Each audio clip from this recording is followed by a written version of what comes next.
Assalamualaikum warahmatullahi wabarakatuh. Selamat siang semuanya. Tentunya kali ini kita akan dengarkan sesuai pendapat dan pengalaman pribadi kita tentang dalam mulai usaha thrifting. Oke. Jadi buat teman-temanku semua di mana kita berada, keraguan orang itu yang mendalam saat orang mau membeli atau usaha thrifting di saat ini adalah takut.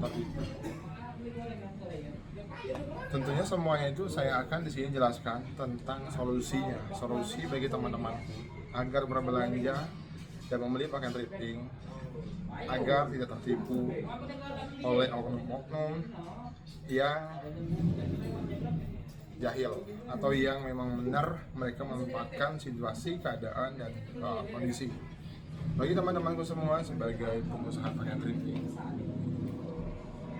intinya setelah kita memulai usaha, kita mau mendapatkan keuntungan dari usaha tersebut. Dan setiap orang setelah memulai usaha, mereka mau mencari keuntungan sebesar-besarnya, semaksimal mungkin mereka bisa meraup uang dari usaha itu. Tetapi apabila mereka tertipu, itu akan secara langsung membunuh usaha dia itu. Maka dari ini 1 jam ke depan saya akan jelaskan untuk memulai usaha thrifting, apa saja langkah-langkah yang harus kita lakukan dalam memulai usaha ini, kawan-kawan. Saya akan jelaskan di 1 jam ke depan. 1 jam ke depan saya akan membuat pikiran kita jauh lebih kritis dalam memahami dan solusi agar belanja thrifting tidak tertipu. Contoh begini, di saat kalian membelikan satu barang, pastikan penjualnya itu penjual barang yang benar-benar dia menjual barang apa yang kita mau beli gitu, pastikan begitu. Dan kedua, pastikan testimoni asli dia. Cek beberapa akun dia, pastikan testimoni asli dia antara yang satu dan yang dua gitu. Dengan begitu, kemungkinan besar dia tidak akan menipu gitu, teman-teman. Jadi jangan sampai kita simpulkan semua itu karena kita takut dengan oknum-oknum yang otak yang memang gak benar. Dia takut karena dia orang-orang itu bisa menipu kita. Sebenarnya ada langkah-langkah yang harus kita hadapi, yang harus kita lakukan agar mereka tidak bisa masuk ke kita gitu. Langkah awalnya begitu. Kenalkan siapa orangnya, personalnya gitu, individunya dari mana gitu, dan di mana tempat dia berdagang. Setelah kita kenal personalnya, kita lari perkenalkan untuk brandingnya, apa yang dia jual gitu. Dengan begitu kemungkinan besar kita tidak akan tertipu kalau kita mengetahui benar-benar dari sudut pandang si penjual tadi gitu. Dan tentunya dalam hal ini kita juga sebagai penjual juga harus berhati-hati gitu. Jadi jangan kalian yang mempunyai uang pun, kita yang modalnya hanya memosting aja, selalu mengutamakan kehati-hatian gitu. Makanya saya itu sifatnya itu gini, saat saya dagang jual barang, saya itu nggak selalu pikirannya itu untung gitu. Saya harus mengenal dulu siapa pembelinya. Nah itu juga yang harus kalian lakukan di saat kalian itu membeli suatu barang, kalian mengenal dulu siapa penjualnya gitu. Itu akan lebih baik buat perkembangan bisnis kita ke depannya, kawan-kawan. Oke. Dan untuk usaha thrifting ini, kawan-kawan nggak usah kalian bingung karena adanya oknum refake dan segala macam. Banyak juga langkah-langkah yang harus dilakukan agar kita tidak mendapatkan barang refake. Yang langkah pertama mungkin mengenal siapa orangnya tadi gitu. Langkah kedua, kita jangan menanyakan masalah kode dan brand, karena itu bisa membuat si oknum itu mempunyai mangsa gitu.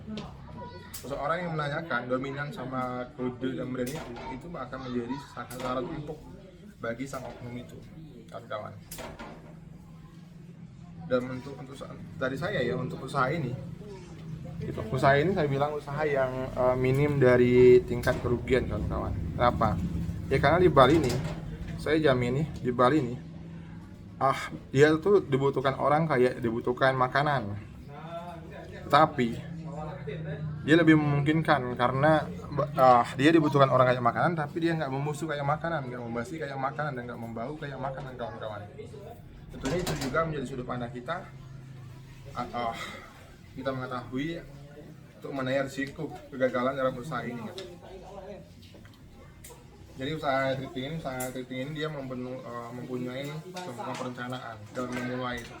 Nah, kawan-kawan bisa dengarkan video ini, saya akan kupas secara mendalam untuk mengenai cara penjualan dan cara pengelolaannya. Dan apa saja yang harus kita jual dengan harga yang profit, apa saja yang harus kita jual dengan harga yang buat traffic akun kita. Itu yang akan kita bahas di 1 jam ke depan ini, kawan-kawan. Thrifting itu dikenal dengan pakaian bekas. Ya, yang beratnya itu macam-macam, ada 100 kilo, 80 kilo, dan sekarang ada juga yang 50 kilo. Nah, thrifting juga dia mempunyai beberapa tipe bal, gitu. Puluhan brand bal. Gitu. Dan thrifting dikemas dari negara Jepang, Korea, dan Cina. Dan saya pastikan di thrifting ini, sejelek-jelek bahan itu 85% itu bisa diolah. Bahkan yang reject sekalipun itu bisa diupayakan, bisa dijahit kembali, dan itu bisa dipancing buat traffic akun kita, kawan-kawan. Nah, tentunya hal ini juga menjadi motivasi buat kalian yang ingin melakukan usaha thrifting. Jadi usaha thrifting ini usaha yang begitu, ini ya, menurut saya begitu memungkinkan dalam sisi keuntungan, dan ada nilai lain di lain keuntungan usaha thrifting ini. Mungkin kalian-kalian yang udah biasa bongkar, kalian akan lebih tahu apa sih yang membuat kalian tuh betah dalam usaha thrifting ini, dan bagaimana sih kalian memulai suatu usaha ini gitu. Nah, jadi kita akan bahas menurut pengalaman kita pribadi untuk memulai usaha thrifting ini gitu. Di saat kalian mau memutuskan memulai mau usaha, kalian itu pasti berpikir usaha itu bagaimana sih biar usaha ini berpanjang lama gitu.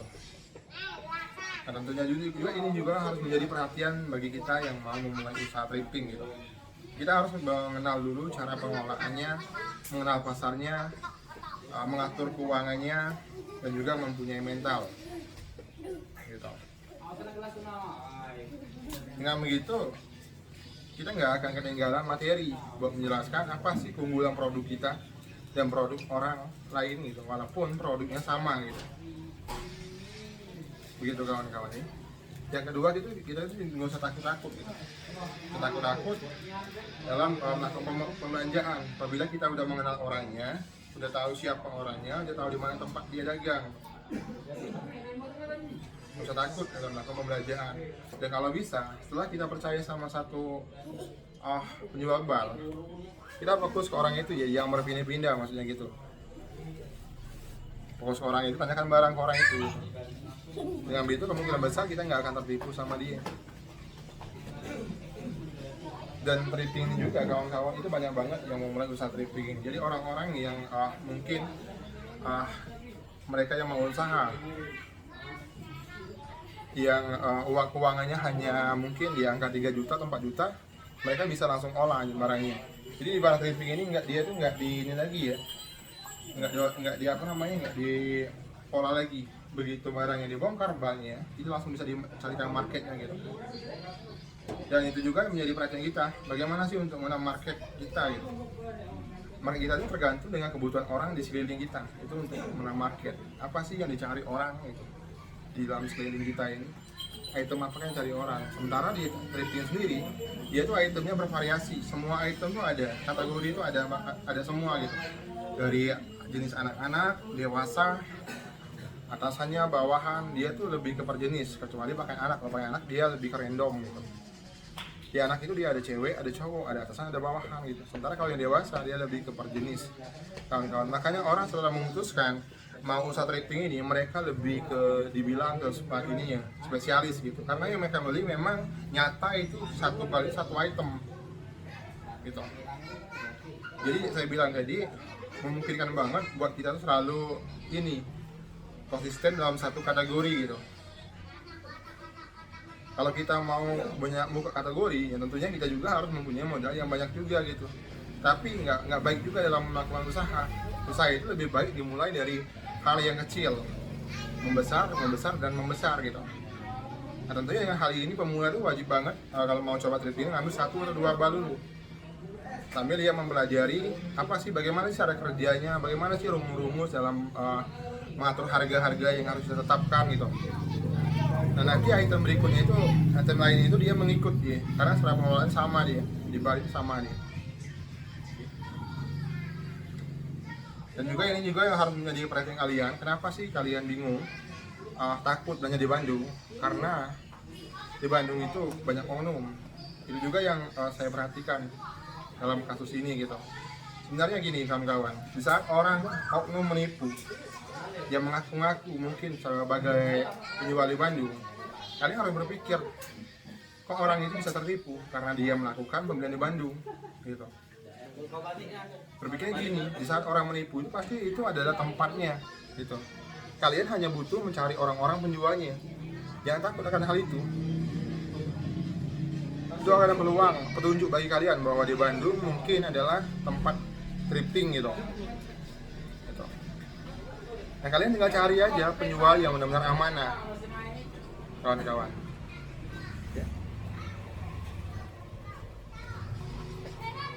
Di Bali itu semua itu ada jenisnya ada. Untuk kalian juga yang menentukan apa sih menurut abang yang bagus dalam membuka usaha di brand Korea kah, Jepang kah, atau Cina kah gitu.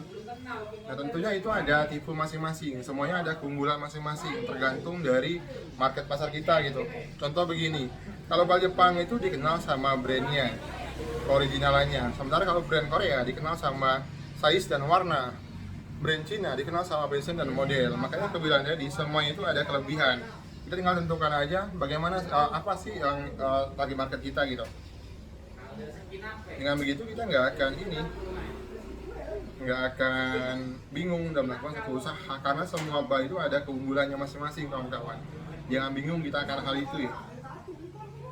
Dan untuk pembelian bal juga gampang banget kalian. Kalau saya itu membeli barang itu ya, kalau saya pengalaman saya pribadi, saat saya membeli suatu barang, saya hanya ingin memastikan barang itu sesuai dengan item yang saya minta.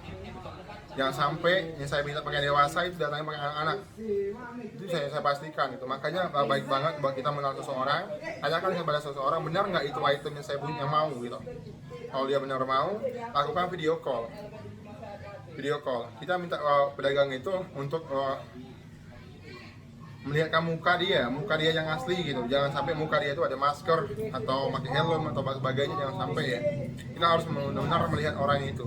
Setelah itu kita lihat juga untuk gestur balnya gitu. Tanyakan masalah grade juga, karena di bal itu ada beberapa brand bal yang mempunyai grade gitu. Grade A atau cream itu lebih baik buat pemula gitu, karena biasanya warnanya itu lebih menonjol kawan-kawan ya. Kalian tentukan aja gitu. Nah setelah itu kalian tentukan, kalian atur perencanaan dalam menjualnya gitu. Kalian mau membawa market ini kemana? Mau ke offline kah atau online kah gitu. Nah semuanya berbeda market. Kalau online mungkin yang lagi tren-tren gitu di saat ini gitu. Apa sih yang lagi suka orang pakai di saat ini gitu. Tapi kalau di offline itu lebih baca keadaan di sana.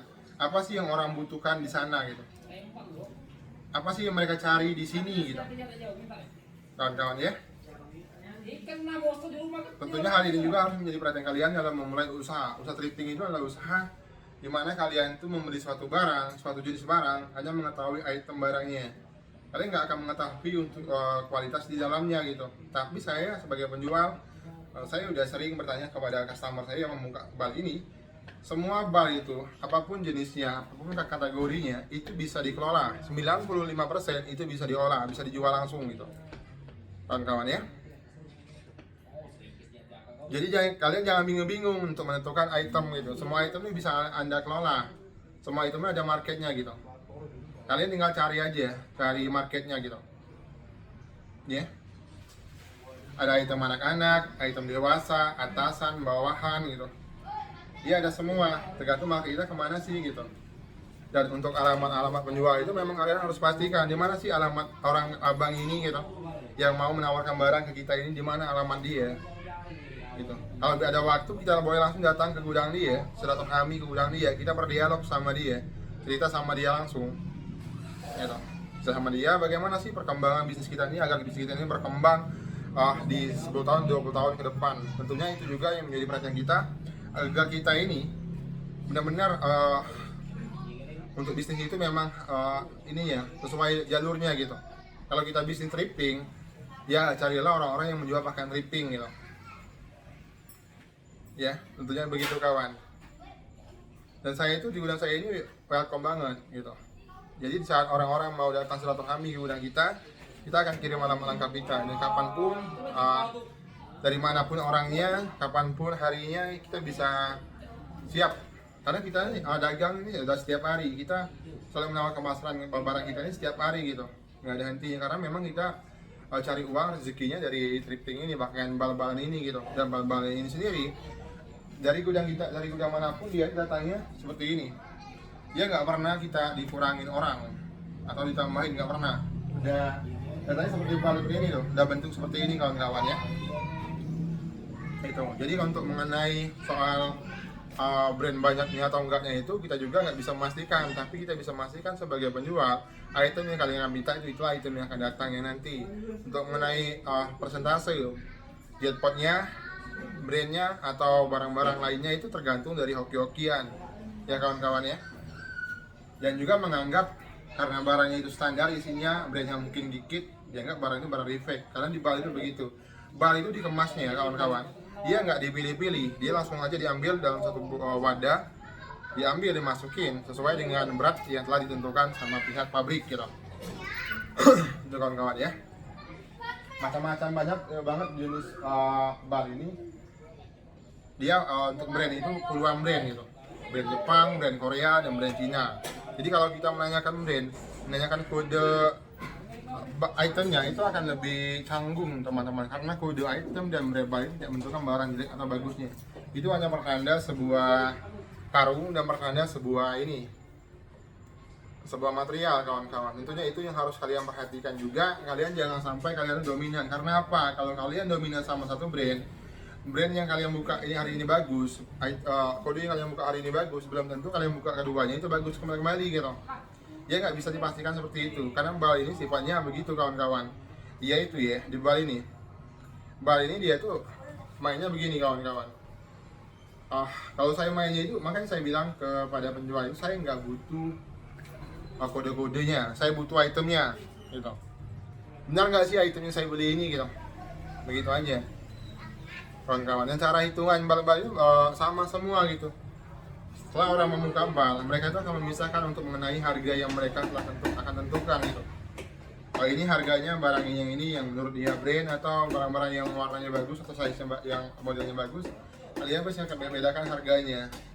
Nanti di barang-barang badan bisa lagi turun harganya, di barang ekor mungkin bisa diwarugi mereka gitu. Kalian jangan bingung juga, kenapa sih toko sebelah bisa jual semurah itu gitu. Karena tadi mereka tuh udah dapat keuntungan setelah mereka memisahkan barang itu, barang A dan barang B setelah mereka pisahkan, mereka udah dapat keuntungan berapa persen dari sana. Jadi kalian nggak usah bingung dengan perihal orang-orang yang bisa jual barang murah itu ya kawan-kawan ya. Tentunya itu juga yang harus kalian perhatikan dalam usaha thrifting. Itu juga yang menjadi karena mereka tuh udah ngatur perencanaan, harga jual barang ini segini gitu, harga jual barang ini udah mereka tentukan. Jadi kalian jangan usah bingung akan hal itu gitu kan kawan ya. Di Bandung itu banyak banget orang-orang yang amanah. Kalian nggak cari aja yang mana menurut kalian tuh orang yang bisa dipercaya gitu. Karena 1000 orang penjual hanya 2-3 oknum itu. Jangan sampai kita menilai setelah 1-2 orang tertipu semua penipu bal itu penipu, nggak begitu kawan-kawan.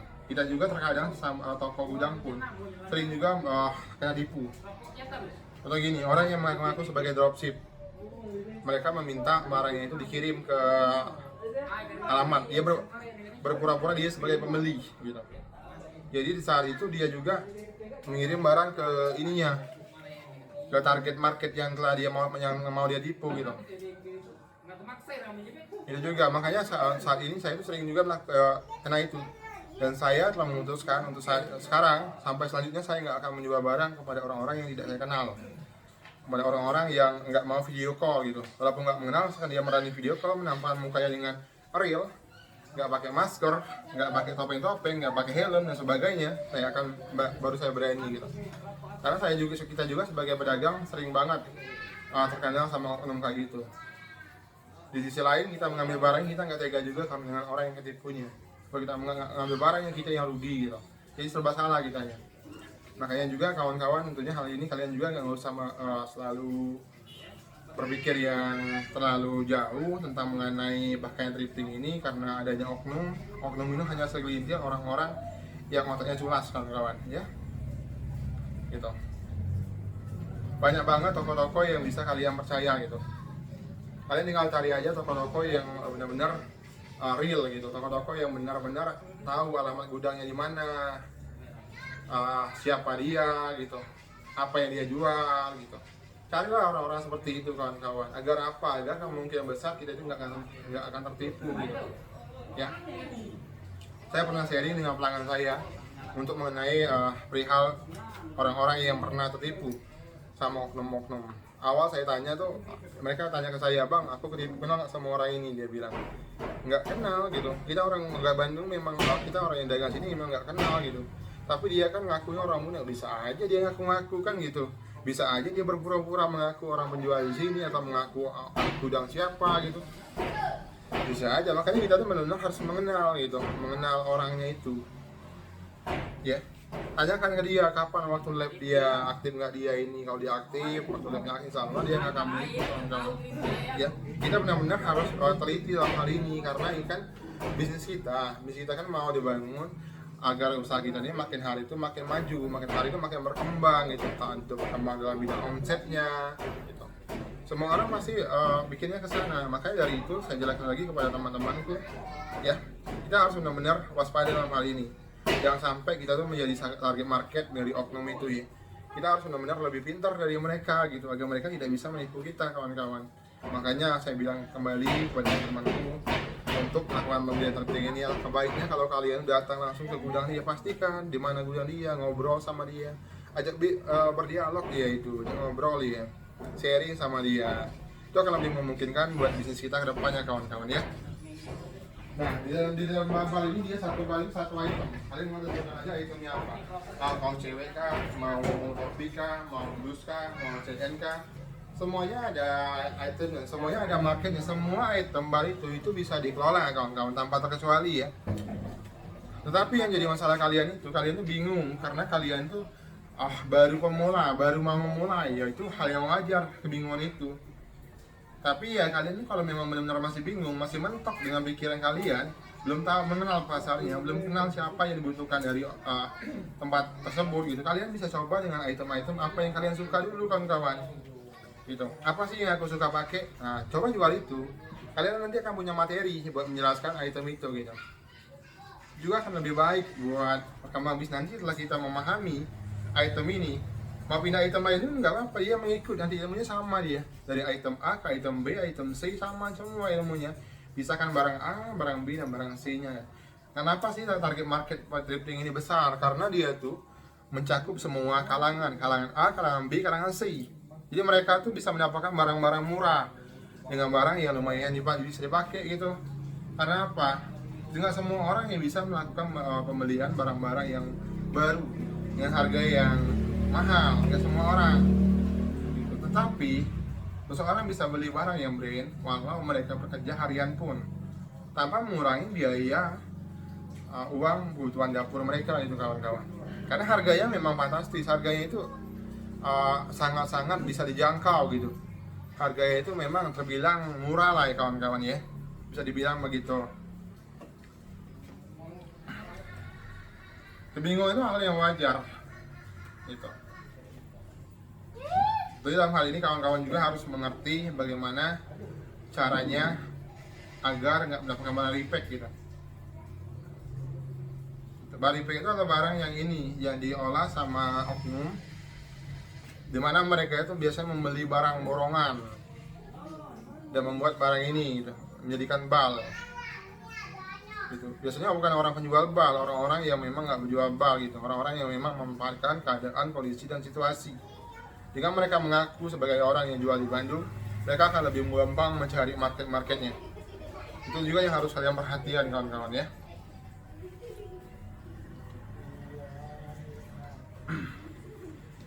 Saya sering banget mendapatkan chat dari orang-orang yang pernah ketipu. Bang, kenal sama orang ini, saya pernah ketipu loh. Berapa ketipunya kak? Sekian. Gampang, kita juga sebagai penjual kok aneh ya. Kenapa kayak orang yang nipu itu gampang banget cari marketnya, sementara kita ini yang menjual itu malah dibilang penipu, kan aneh banget. Makanya sebagai pembeli kita benar-benar harus bisa membedakan siapa sih oknumnya, siapa sih penjualnya gitu ya. Kita harus benar-benar pintar dalam hal ini kawan-kawan, agar kita tuh nggak salah langkah dalam melakukan suatu langkah yang mau kita ingin membuat langkah yang kita tuju tadi menjadi berhasil kawan-kawan. Ya.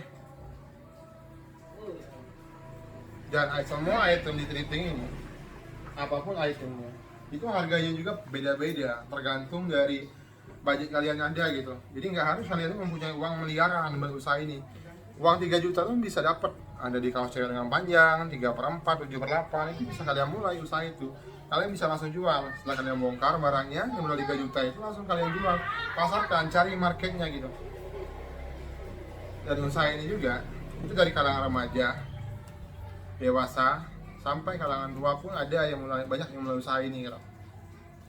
Dan makin hari itu makin banyak, karena ya tadi ya, pada intinya tuh kalau orang itu merasa ingin enak, orang itu akan mengajak orang-orang yang baik sama dia untuk usaha itu lagi, usaha itu juga gitu. Dengan begitu dia tuh semakin hari itu semakin banyak yang usaha ini. Kita juga nggak usah takut, kalau aku jual ini orangnya udah banyak jualnya, ya kemungkinan besar tingkat lakunya itu akan lebih kecil gitu. Nah, nggak juga begitu kawan-kawan. Semakin banyak penjualnya, semakin banyak orang yang jual barang tersebut, semakin banyak toko yang membuka item tersebut. Itu tandanya item itu tingkat lakunya besar, tingkat lakunya itu kencang. Itu yang harus kita perhatikan kawan-kawan ya. Itu harus kita pahami kawan-kawan. Banyak banget orang yang bingung gitu. Orang yang bingung kok toko ini kok dia jualnya segitu murah gitu. Kalian nggak tahu bahwa itu udah bagian dari keuntungan dia gitu kawan-kawan. Itu udah bagian dari ini dia keuntungannya gitu. Setelah dia mendapatkan keuntungan dari barang A dan B, barang C itu mereka bagian saling itu nggak akan merugikan mereka. Jadi nggak usah bingung akan hal itu kawan-kawan. Kalian kalau mau dagang gambar tinggal DM aja ke saya, cari item apa yang kalian butuhkan. Nanti saya kasih penjelasan gitu untuk mengenai usaha tripping ini. Bagaimana sih biar usaha tripping ini bisa bertahan untuk lama gitu. Dan usaha ini bagus banget, dimana kemungkinan ada ibu-ibu ya yang notabene sebagai pengusaha dan ingin menyambangkan usahanya, mengembangkan usahanya gitu, mencari tambahan penghasilan dalam usaha lain. Nah, bisa juga dalam bidang trading ini, karena banyak banget itu para investor yang masuk ya, yang mau menanam saham. Itu sistemnya begini, saat ibu mengenal seseorang, udah percaya seseorang itu, bisa titipkan ke orang itu. Jadi orang itu yang akan menjalankan bisnis ibu. Ibu tinggal terima, kita tinggal terima aja, tinggal terima keuntungannya. Sistemnya banyak banget. Ada sistem yang berbagi persentase keuntungan, ada sistem ini uang yang kutitipkan kamu per bulan harus lebihkan sekian gitu, atau per kontainer lebihkan sekian, bisa juga begitu. Ya. Dan sebagian customer aku tuh dia dagang ini nggak dia jual gitu. Maksudnya gini, dia jual sih, tapi dia tuh kasih ke orang lain. Jadi gini, dia beli barang ke saya dalam jumlah mungkin di banyak 10 bal, 50 bal. Nah, karena dia ini udah nggak mau jualnya, karena dia merasa dia tuh udah tua, nggak sanggup lagi, tapi dia tuh mau membuat uangnya itu bertahan lama gitu. Jadi dia belikan barang ke saya, dia cari orang-orang di sana, orang-orang yang bisa dipercaya sama dia. Dia kasih harga penjualannya, harga jual yang dia dapatkan. Nah, sistem mereka itu berbagi untung itu banyak banget yang dilakukan sama customer saya. Dan kalian juga bisa seperti itu kalau kalian tuh mau ini mengembangkan atau membuat uang kalian bekerja, bisa juga seperti itu di bidang trading ini. Kalian cari orang-orang atau di sekeliling kalian yang orang-orang itu memang benar-benar aktif gitu. Nah, kalian ajak mereka kerjasama. Nanti mereka yang pasarkan barang kalian, kita tinggal berbagi untung gitu. Juga bisa ya, kawan-kawan.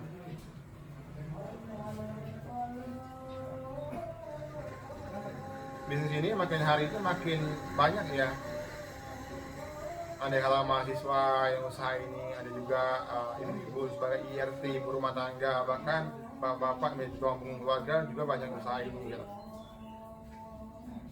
Dan itu menunjukkan bahwa usaha ini lumayan membantu dalam perkembangan ekonomi mereka. Dulu mungkin mereka tuh sudah memakan pada usaha ini, mereka jual barang di barang 5.000 hitungan per biji bisa jual 10.000, itu juga bisa membantu mereka buat mencukupi biaya ekonomi mereka gitu kawan-kawan. Nah, kalian juga bisa begitu saat kalian tuh udah mendapatkan uang, udah ada uang yang dihasilkan sama suami kerja gitu. Nah, uang itu jangan dihendamkan di ATM atau di sarung bantal atau sarung kasur, uangnya disuruh kerja juga, biar uang yang telah susah payah didapatkan sama suami kita itu bisa menghasilkan, bisa mencari anak-anaknya itu, dia bisa mencari anak-anaknya agar uang itu bertambah terus. Kalau semakin banyak anaknya semakin bertambah gitu. Dia suruh bekerja, uang cari uang itu juga bagus banget kawan-kawan. Banyak orang tanya bagaimana sih bang kemungkinan besar agar dapat barang bagus itu ada gitu. Kemungkinan besarnya begini kak, kalau kakak ingin mendapatkan barang bagus di thrifting ini, yang pertama hal yang harus saya tahu tadi, kenalkan dulu siapa penjualnya. Siapa penjualnya dulu, di mana tempat dia berdagang, apa yang dia jual, itu harus benar-benar kita ketahui jika itu. Setelah itu kita mengetahui, tanyakan barang ke dia, misalnya grade-nya D kak, ya, dan tanyakan misalnya kawat, pastikan kawatnya itu belum kebongkar gitu, karena kalau kawatnya udah kebongkar, udah dibuka satu, itu biasanya udah hilang sebagiannya barangnya, ya. Dan usahakan beli barang itu dengan keadaan yang fresh. Kalau misalnya begitu, usahakan beli barang itu dengan keadaan barangnya yang utuh, yang fresh, usahakan begitu, ya. Di Bali ini kategorinya semuanya ada gitu, jadi kalian tinggal tentukan market itu kemana nih. Kalau nggak, kalian masih bingung, bisa tanyakan langsung kepada penjualnya, bang di sini tuh orang yang suka cari ini loh, ada nggak Bali ini item ini, tanyakan ke orangnya gitu. Mereka akan bisa menjelaskan masalah harganya, kuantitinya, karena setiap item itu ada, kecuali tadi buat ini ya, apa namanya, gamis, jubah itu nggak ada, tapi yang lain-lain dari itu, peci nggak ada dia, tapi di lain dari itu ada semua, mau kena ada, semuanya ada, kawan-kawannya. Jadi di saat kawan-kawan ini mau langsung datang ke gudang bawa abang lekak nih, BL, bisa, boleh banget. Kalau kalian ada waktu, bisa banget luangkan waktu datang ke gudang kita. Nanti kita akan cerita di sini, kita berdialog sini, ngopi bareng di sini, kita akan bahas bagaimana usaha ini agar bisa berkembang untuk kedepannya kawan-kawan ya. Tentunya itu juga yang menjadi perhatian kita kawan-kawan ya. Semua item di thrifting ini itu ada semua jenisnya, mau jenis anak-anak, dewasa, atasan, bawahan, dia ada semua ya. Untuk penghitungannya sama dia, yang beda itu ya kuantiti dengan harga gitu. Dia tuh di Bali ini walaupun harganya mahal nggak menentukan kuantiti lebih banyak gitu. Dia dihitung sama per kaki, per kilo gitu. Contoh aja gini, anak tebal yang sama jaket tebal dewasa, kalau jaket tebal dewasa itu paling banyak 120, sementara yang tebal itu di 400an ya. Dia lihat dari ketebalan bahan bakunya, karena dihitungnya itu mengenai BB aja kawan, BB berat yang bobot begitu. Bukan kalian beli barang yang harga 10 juta dapat isinya itu banyak, bukan gitu ya. Nah kalian bisa mulai dengan item-item yang rendah dulu, HPP yang masuk dulu. Kalau untuk pemula itu akan lebih memungkinkan buat usaha kita ke depannya gitu. HPP yang mungkin di sampai 7.000, 8.000 gitu, atau 10.000 lah paling mahal, nggak apa-apa gitu. Ada di kaos yang panjang, anak tebal, anak tipis, banyak itu 3/4, 7/8, 10 katun gitu. Jadi banyak HPP yang masih terjangkau. Kalian bisa mulai dengan HPP yang terjangkau dulu kalau untuk pemula ya. Di Bali uniknya begini kawan-kawan, memang Bali itu memang saya bilang ini bagi orang yang mengusaha Bali ini orang-orang yang benar-benar mempunyai mental gitu, dimana orang itu siap menerima baik dan buruknya di Bali itu gitu. Karena di Bali itu ya kita juga sebagai penjual barang nggak tahu isi Bali itu, kita hanya mengetahui jenisnya aja, kategorinya gitu. Untuk mengenai brandnya, persentase jackpotnya kita nggak tahu sama sekali kawan-kawan ya. Jadi benar-benar kita tuh harus benar-benar siap mental, dan kalau bisa ya ekspektasi kita jangan terlalu tinggi dalam buka Bali ini gitu. Orang suka marah-marah kepada penjual biasanya ekspektasi terlalu tinggi gitu. Atau begini, misalnya mereka buka barang yang mau mereka tuh brand, saat itu brandnya kurang atau brandnya sedikit, mereka bakal marah gitu. Lalu mereka juga nggak tahu, kita sebagai penjual juga nggak mau, kita juga ngambil keuntungan dikit gitu, dikit kita gitu, kita dikit gitu. Jadi benar-benar harus kita pahami karena hal ini, jangan sampai kita keburu-buru nafsu langsung ngegas aja, marah aja gitu. Dan kalian juga jangan ini ya, jangan salah persepsi mengenai barang-barang yang sedikit kendor seperti itu. Karena ada beberapa bal itu yang nggak bisa dipres ya, seperti topi, boneka itu, legging, pelon itu nggak bisa dia terlalu dikencang gitu ya.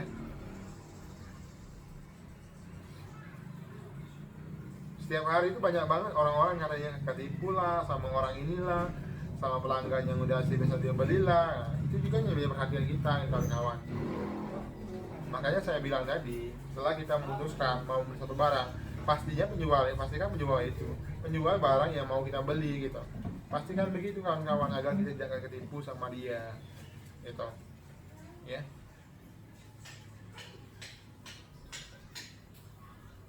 Di gudang kita ini alhamdulillah banyak banget yang datang, tamu-tamu yang mau sering itu yang sharing ke kita, berdialog.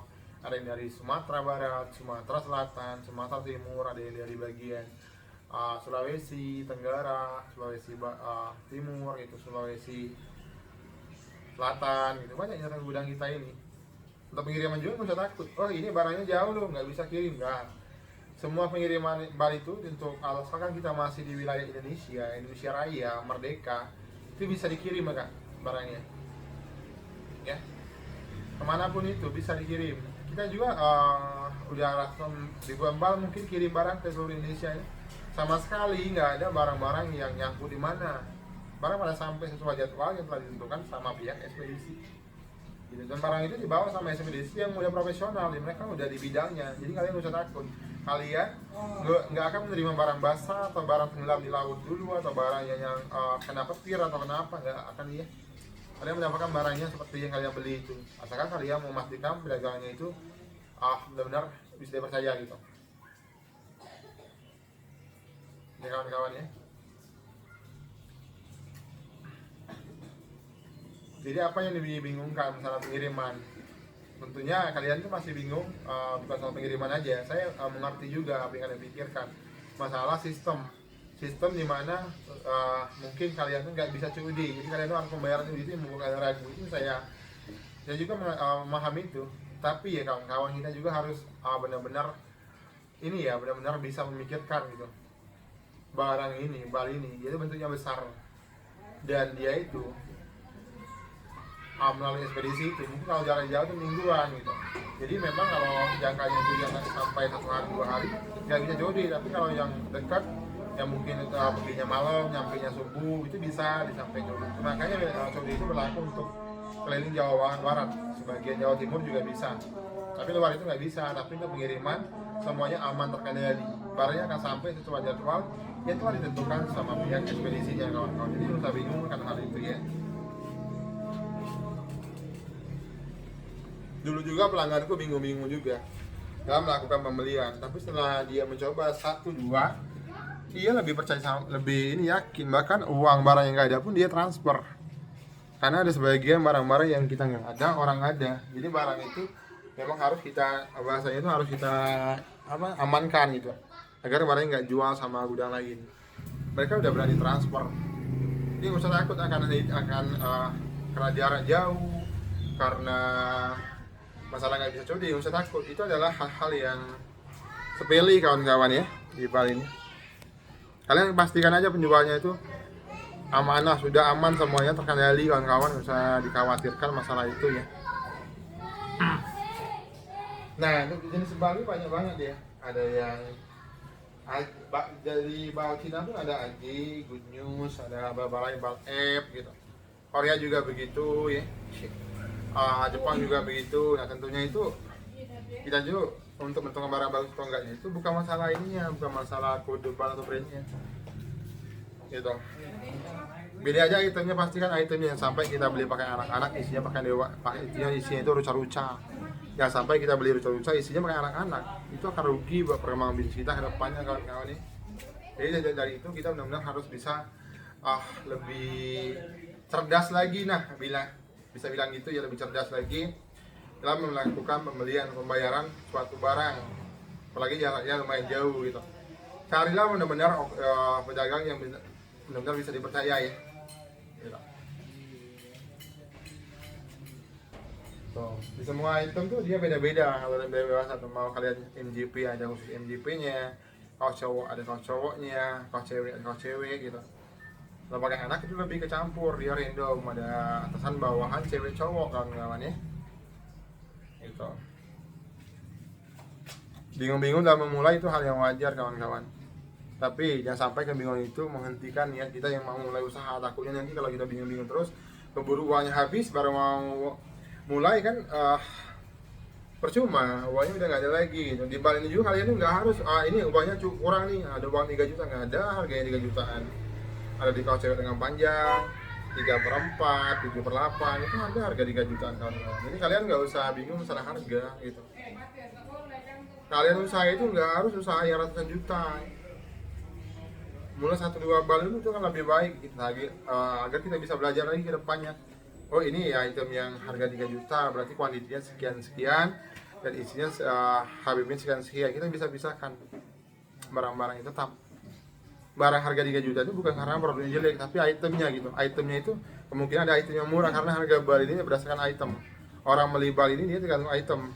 Ada item beda dengan harganya. Beda item tentunya beda dengan harganya kawan-kawan. Untuk lokasi kita di Bandung, Jawa Barat.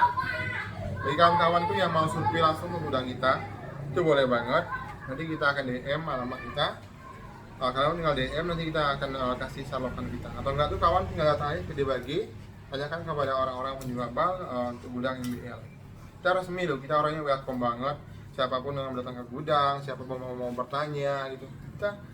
Kita kan dagang, jadi ya jadi kita nggak akan ada bahasanya istilahnya itu ini tamu datang mengganggu atau apa, enggak ada. Memang kita dagang, orang mau lihat barang ya wajar gitu. Maka kita harus menghormati mereka tamu, mereka pembeli, mereka adalah raja kita di saat itu nggak melakukan pembelian. Jadi kita tuh memang harus melakukan pelayanan yang super ekstra gitu kawan-kawan ya. Jam tayang MBL sendiri itu ada di jam 10 sampai jam 2, jam 4 sampai jam 5 mungkin, di jam 8 sampai jam 10 gitu. Jadi jadwal lab kita itu 3 hari, sehari 3 kali. Jadi kalian itu kalau yang belum percaya bisa stand di waktu-waktu lab kita. Kita orangnya benar-benar ini loh aktif, karena kita yang memang jual ini gitu. Orang-orang yang dagang apa yang dia jual itu mereka masih aktif dengan jualan barang tersebut. Begitu ya.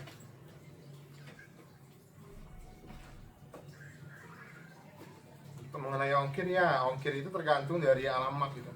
Semakin jauh alamat kita, ongkirnya mungkin akan semakin mahal. Tapi tentunya dengan ongkir itu juga semua barang itu memang keuntungannya lumayan gitu. Nggak ada masalah ongkir mahal atau apa, masih bisa diolah semua ini karena memang keuntungannya lumayan gitu. Untuk menghitung untungnya begini, kalian buka kaos cewek dengan panjang, isinya 450 pieces.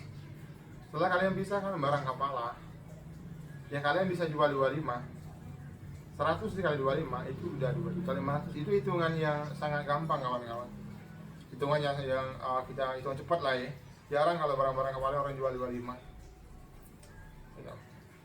Nah barangnya masih 350 lagi gitu. Jadi walaupun ongkir kalian 800 nggak akan rugi, masih dapat. Dan juga sebagai pedagang memikirkan siapa yang menjualnya lagi gitu. Mereka harus dapat keuntungan gitu. Makanya saya nggak mau lah cari keuntungan yang besar. Asal saya masih kebagian, saya cukup buat biaya operasional ya sudah saya beri gitu.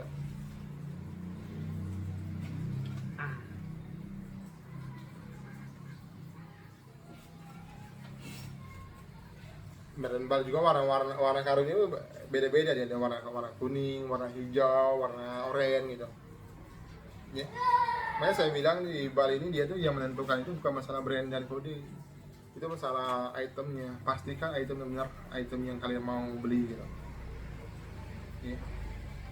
Pastikan begitu kawan-kawan. Dan kita juga harus sabar gitu. Orang-orang yang berhasil, orang-orang yang sabar. Orang-orang yang memang mereka tuh nggak takut rugi, nggak takut nggak laku gitu. Itu orang-orang yang kemungkinan besar sukses itu ada gitu.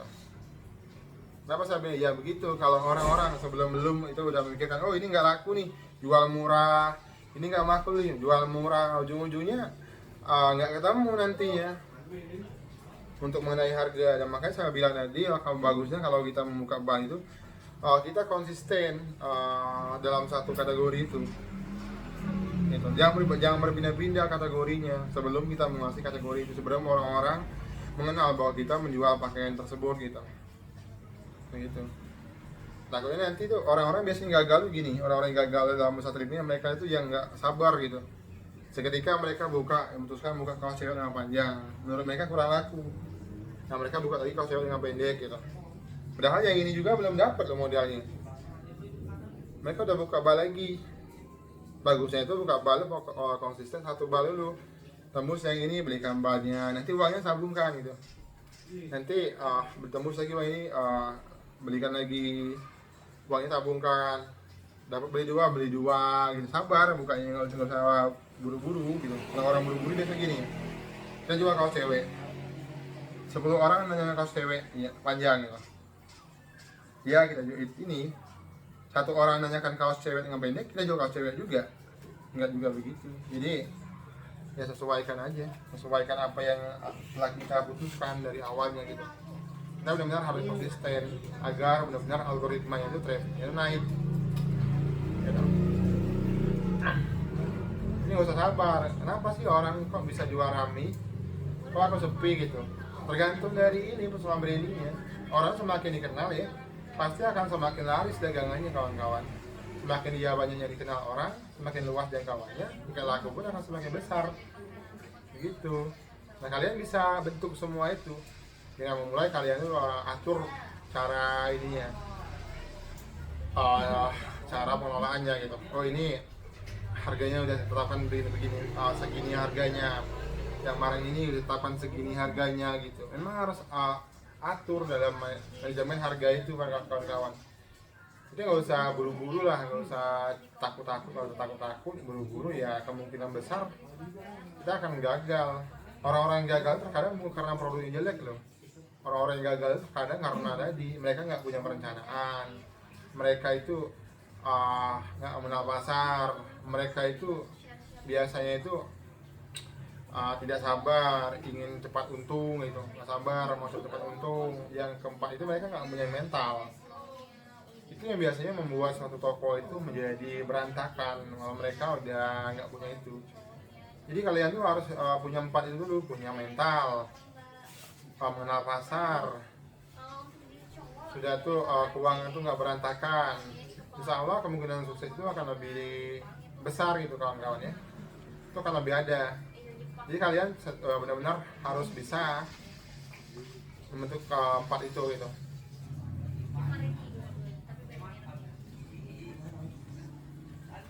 Dan juga jangan bingung gitu. Jangan kita iri-iri, oh kok ini orangnya jualnya rame kita jual juga, nggak usah. Ada waktunya kita yang juga dibeli orang gitu. Dagang itu saya yakin dagang itu kalau kita uangnya itu uangnya itu akan bertahan lebih lama, itu pasti ada. Dan kemungkinan besar uang itu bertambah ya kawan-kawan. Jadi gini, bisa kita mau mulai usaha, kita nggak usah menunggu kapan kita memulai. Tapi bagaimana kita memulainya gitu. Mulai aja langsung. Bagaimana gitu. Ya tentukan kapan-kapannya. Kalau kapan kan bisa tahun ini, tahun depan, bisa hari ini, bisa hari esok. Tapi bagaimana kita memulainya? Oh ini kita memulainya ke sini-sini. Bagaimana cara kita mulai? Beli barangnya kemana gitu? Sama siapa kita membelinya gitu? Tanyakan harganya, berapa kuantiti, tanyakan, bagi-bagikan harganya di sana. Nanti setelah ini lalu kita ambil barangnya. Apalagi di bal-bal ini kalau kita main HR itu jangan terlalu banyak mikir. Kenapa? Karena memang pemain itu bukan 1-2, banyak. Kalau kita lama mikir takutnya nanti tiba-tiba barangnya udah nggak ada lagi gitu. Tiba-tiba barangnya udah laku gitu. Jadi kita juga bingung dalam menjualnya, jual yang mana lagi nih, yang mana lagi nih gitu. Jadi alangkah baiknya kalau kita itu ini setelah kita menentukan itemnya ya udah, kalau untuk tingkat bagus dengan bagus itu bukan masalah kode atau brand bal, tergantung dari hoki-hokian ya di bal ini. Begitu. Jadi kalian tinggal tentukan aja itemnya mana nih gitu. Kalian coba-cobalah konsisten satu item itu, jangan berpindah-pindah item. Begitu.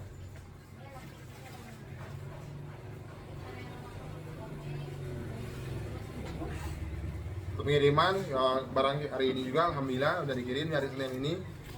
Alhamdulillah barangnya udah berangkat dan kita pastikan barang itu akan selamat sampai tujuan dan dia akan sampai sesuai jadwal yang telah ditentukan oleh pihak ekspedisi. Makanya kalian harus benar-benar jangan ini ya, jangan khawatir masalah pengiriman gitu. Pengirimannya bisa ke seluruh Indonesia. Misalnya kalian masih dagangnya di Indonesia, jual kirimannya ke Indonesia bisa.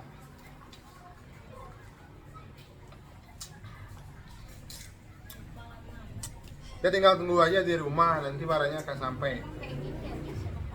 Ya. Di Bali semua itemnya aja ya, mau kalian lihat anak, dewasa, ada semua dia. Ini juga bagus loh buat gimana ya? Saya bilang, saya jelaskan lagi, buat para ibu-ibu atau yang mengirimkan anaknya buat sekolah atau kuliah di luar kota ya. Nah ini juga bagus untuk melakukan bisnis ini. Jadi ada kegiatan. Jadi pulang kuliah mereka tuh ada kerja gitu. Jadi nggak kabut mereka di kontrakan gitu. Juga bagus. Bahkan sebagian orang ya 30% pelanggan saya itu banyak mahasiswa gitu. Mereka yang dulunya itu hanya meminta uang kepada orang tuanya, tapi sekarang mereka udah mengirim uang ke orang tuanya dengan usaha ini gitu. Mereka juga sering sharing sama saya gitu, kawan-kawan sharing. Bang, ingat abang waktu aku mulai mau usaha, bagaimana kak, aku bilang gitu kan. Oh gini bang, waktu sharing sama abang menanyakan item, menanyakan harga bahannya, rewel ya bang ya. Iya dulunya, tapi sekarang kakak udah jauh lebih oke loh, aku bilang udah benar-benar memahami. Iya bang, aku juga sangat bersyukur bang dengan adanya bang kita bisa sharing. Bahkan saya itu nggak sungkan nelfon abang ya, bilang mau kapan pun abang memang orangnya on team gitu, siap gitu. Ya saya kan dagang kak, sesuai yang saya bisa, sesuai saya tahu saya akan jelaskan bagaimana cara pengelolaannya, apa aja yang saya harus kakak apa aja yang harus kakak bikin perencanaannya bagaimana gitu. Saya jelaskan sedetailnya gitu. Bahkan dia tuh mendapatkan istilah itu reward lah dari orang tuanya. Orang tuanya bahagia gitu. Dulu kan ini orang tuanya itu memikirkan, oh ini uangnya disisihkan buat anaknya, buat bayaran kontrakan anaknya, buat makan anaknya. Sekarang dia nggak pikiran lagi sana, gitu. Dia selalu mendapatkan inilah istilahnya hasil lah, walaupun nggak seberapa kan istilahnya tuh minimal ya itu tidak bisa mengurangi beban dalam keluarga, dalam orang tuanya gitu. Juga banyak bahkan seseorang ya yang dulunya sebagai ibu rumah tangga, mereka tuh banyak juga usaha ini. Dulu mereka tuh nggak ada kegiatan sama sekali, memang pure kerja mereka tuh ngurus anak, cuci piring, masak dan sebagainya. Nah setelah mereka tuh melihat perkembangan usaha ini, mereka bertanya ke saya gitu. Sering banyak juga yang gitu pelanggan saya tanya, bang ini usaha ini bagaimana bang, untuk pembeliannya bagaimana dan item-item apa aja yang bisa dijual. Terus saya jelaskan secara detail mengenai item-itemnya, mengenai harga penjualnya, kuantiti barangnya bagaimana saya jelaskan. Nah itu juga bagus bagi ibu-ibu yang mungkin di mana ibu-ibu kerja itu hanya ngurus rumah tangga atau menjadi ini ya, untuk membantu butuh suami bisa ini baik banget nih. Jadi suami ibu yang bekerja, jadi uangnya setelah dikumpul sama kita itu uangnya bekerja lagi buat dia. Jadi ini dia semakin termotivasi dalam mencari uang gitu. Saya dapat sering banget kak, dulu gini ya, dulu itu ya suami itu paling gak mau di saat istri itu mulai mau usaha. Nah, tapi saya keke dan meregori, aku harus memutarkan uang ini biar uang ini bisa bertambah. Ya biasakan sama suamiku gitu. Dia nggak apa-apa sedikit melawan suami dia. Lalu dia melakukan usaha ini, seketika alhamdulillah suami juga ikut juga saya. Karena apa kawan-kawan ini? Saat kita kerja, orang yang kerja itu mereka nggak selalu kuat badannya. Mereka ada masa letihnya, mereka ada masa pensiunnya gitu. Jadi saat mereka pensiun, nah mereka kan bingung. Tapi kalau mereka udah membangun yang kecil-kecilan dulu untuk usahanya agar uangnya itu bisa bertahan lebih lama. Nah, mereka nggak akan sebingung yang tadi, gitu. Yang orang-orang hanya menghasilkan mendapatkan kehidupan dari uang tabungan, gitu. Jadi uang itu jalan dia.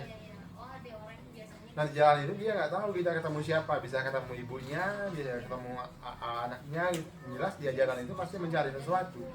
Uang itu mencari uang, kawan-kawan. Ya, kalian nggak usah bingung-bingung masalah penjualannya. Semua saya dijelasin tadi. Di Bali ini kebutuhan orang thrifting ini kayak kebutuhan makan. Tapi tingkat ruginya kecil kawan-kawan, lebih kecil ya. Karena apa?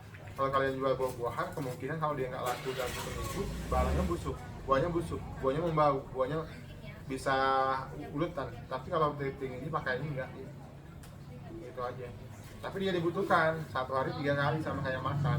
Orang makan pagi hari, siang hari, malam hari. Baju juga begitu, fashion juga begitu. Pagi orang bajunya warna ini, siang warna ini juga, malam warna lain juga pastinya. Jadi selalu berbeda-beda. Mereka tuh mau tampil beda gitu. Dan fashion itu memang udah melekat ya di jiwa kita, fashion gitu. Dan kembali ini juga dia selalu mengikuti perkembangan fashion gitu. Tahun ini biasanya seperti ini, tahun depan berbeda lagi dia, tahun depan berbeda lagi gitu. Makanya dia tuh memang sangat aman karena mengenai fashion itu nggak akan ketinggalan, dia selalu mengikuti perkembangan fashion yang ada gitu. Oh tahun ini musimnya seperti ini ya. Dibikin seperti ini, polanya ini selalu diganti-ganti dia.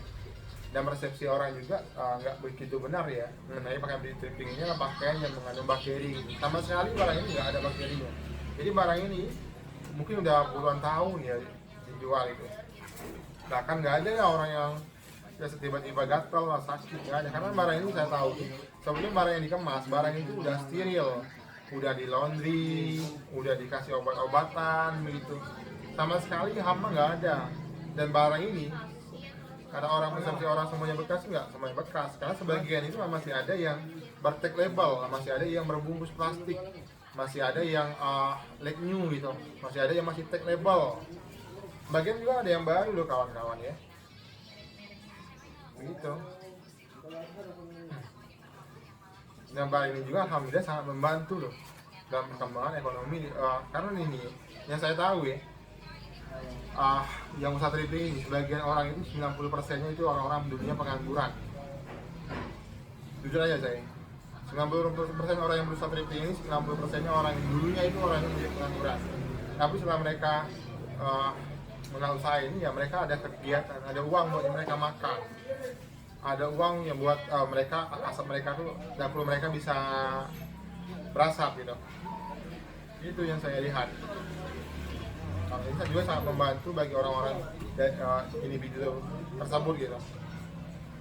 Mereka nggak terlalu bingung, nggak harus memutuskan hal-hal yang begitu melanggar apa itu untuk mendapatkan uang, enggak, karena mereka udah ada usaha. Walaupun usaha itu mereka nggak cukup mungkin kalau buat gaya hidup, tapi mereka cukup buat kebutuhan hidup. Jadi kalau saya itu berpikir usahanya gitu, saya ini bukan buat gaya hidup saya, ini usaha buat makan saya, buat kebutuhan hidup saya gitu. Jadi itu ya kawan-kawan ya. Dan ini kawan-kawan, kita akan bahas ini masalah yang sangat penting ya buat kawan-kawanku semua. Kalian bingung ya dalam membeli pakaian thrifting. Kebingungan kalian itu karena kalian takut untuk belanja thrifting karena adanya mungkin kasus-kasus yang lagi viral, orang-orang yang oknum-oknum yang menipu. Jadi kalian takut untuk melakukan pembelanjaan thrifting karena maraknya oknum tadi gitu. Oknum itu hanya segelintir orang-orang yang bisa memanfaatkan keadaan, situasi dan kondisi kawan-kawan gitu. Jadi kalian solusi bagi kalian yang takut itu agar kalian tidak tertipu apa? Mungkin kalian menyerah, mungkin kalian tuh mengklaim bahwa semua orang penipu, bukan. Tapi kalian tuh harus mencari toko-toko yang menurut kalian tuh benar-benar amanah, toko-toko yang benar-benar menjual barang yang kalian mau beli gitu. Kalian kalau bisa langsung ke gudang dia, datang ke gudang dia, sharing bersama dia langsung, curhat sama dia bagaimana buat perkembangan bisnis kita ke depannya gitu. Tanyakan masalah itemnya, masalah kodenya ya. Jadi nggak harus takut. Solusinya itu ya tadi, mengetahui personal dia, branding dia harus kita ketahui. Ya, saya mau amalkan. Terima kasih banyak buat teman-temanku semuanya. Semoga semua sehat selalu dan dalam kesehatan Allah, diberi kesehatan oleh Allah Subhanahu Wa Taala. Assalamualaikum warahmatullahi wabarakatuh.